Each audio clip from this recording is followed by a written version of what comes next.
자, 반갑습니다. 배종찬 교수의 맛있는 돈 이야기의 배종찬입니다. 자, 여러분 반갑습니다.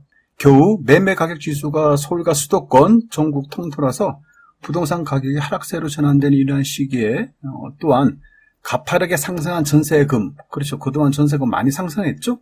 그런데 요즘 들어서는 전세금마저 이렇게 하락세로 전환됐죠.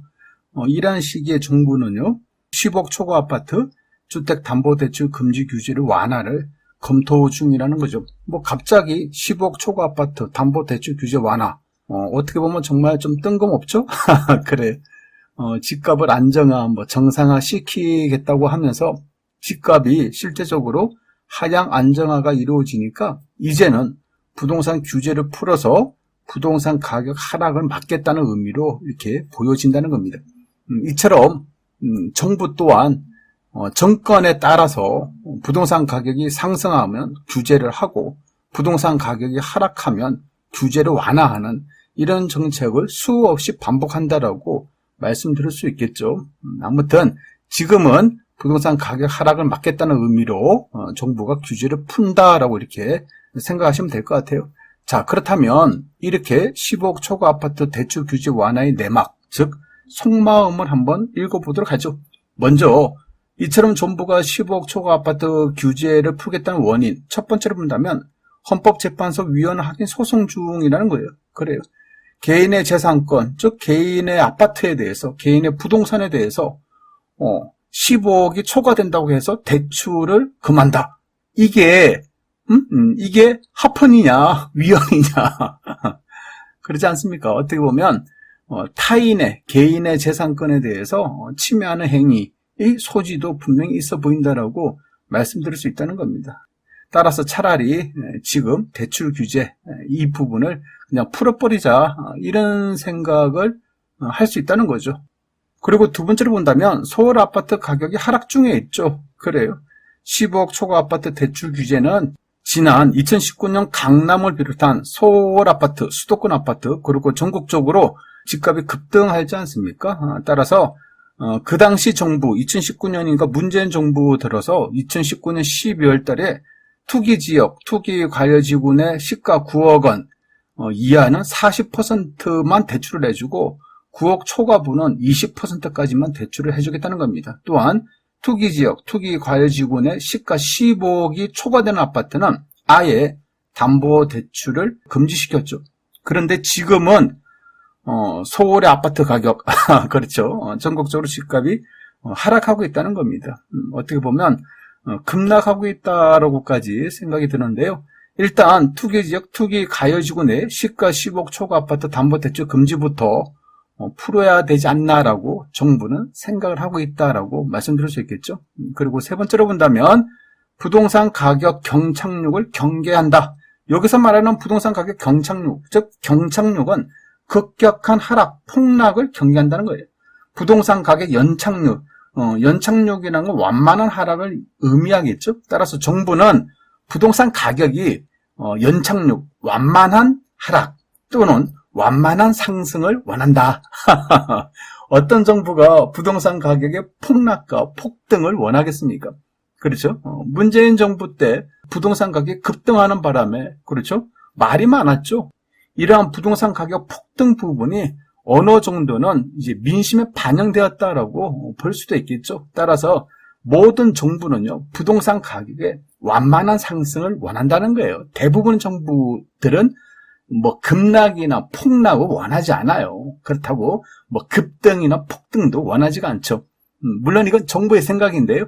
실제적으로 시장에서 나타나는 분위기는 급락을 했다가 급등을 하고 난리지 않습니까?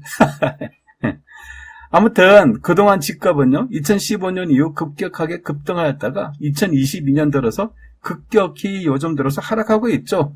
따라서 이처럼 부동산 가격 하락률이 정부가 생각하는 것보다 더 많이 더 깊게 하락하고 있다는 거예요.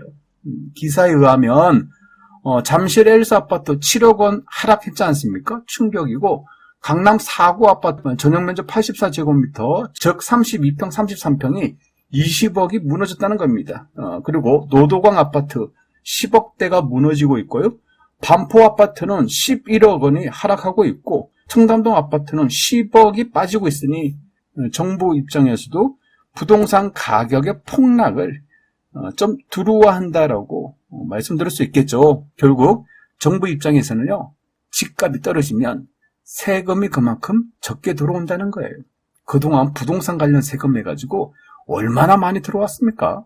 제가 생각하는 점은 그냥 단순하게 본다면 한 100조 가까운 돈이, 그렇죠? 한 해 예산이 뭐 650조 정도 되는데 부동산 관련 세금이 100조 가까이 되지 않겠습니까? 엄청나지 않습니까? 한 해 예산이 650조에 부동산 관련 세금이 100조 가까이 돼요. 따라서 정부 입장에서는 확장적 재정정책, 즉 정부는 돈을 좀 풀어야지 경제가 돌아가는 거 아닙니까? 그런데 이제는 부동산 가격이 폭락을 하고 급락을 한다면, 그렇죠? 부동산 관련 세금이 줄어든다는 얘기가 되겠죠. 그러면 정부의 재정정책에서 세수가 줄어들고 세수가 부족하면 결국 정부가 원하는 방향으로 정책 결과가 이루어내기가 힘들다는 거예요. 따라서 정부는요, 지나친 집값 하락 폭락을 원치 않는다라고 말씀드릴 수 있다는 겁니다.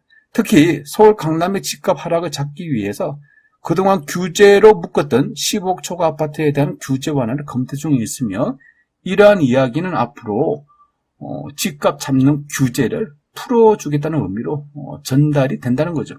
물론 또 그래요.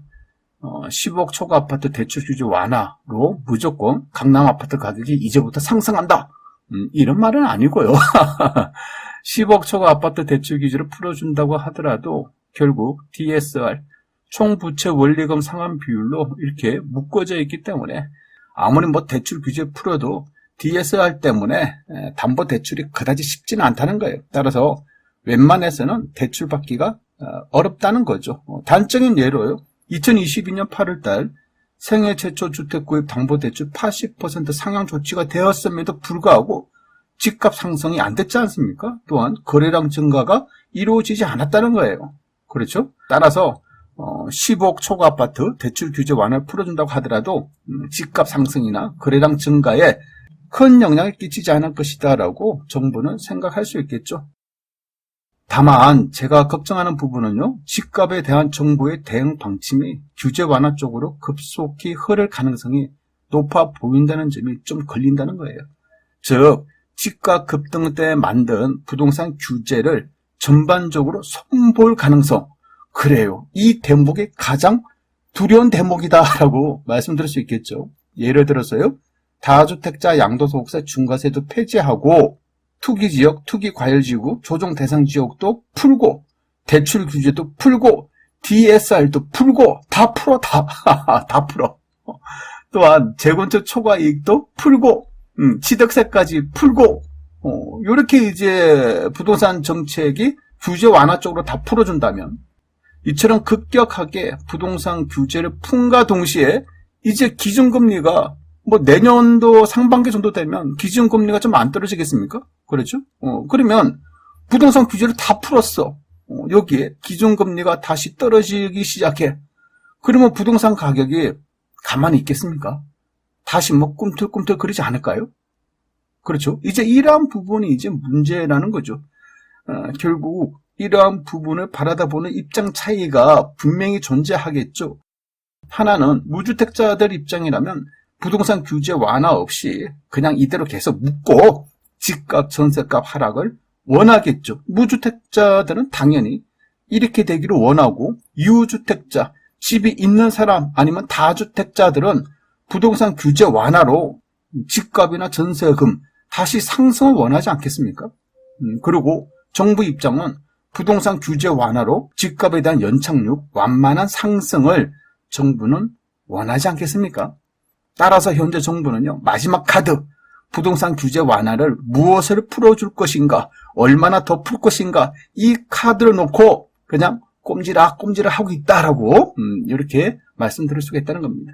따라서요, 추석이 끝난 이후 부동산 규제 완화의 강도를 한번 꼼꼼히 우리는 살펴봐야 할 것으로 보인다는 거죠. 이상까지 배성찬 교수의 다시는 도움 이야기였습니다. 감사합니다.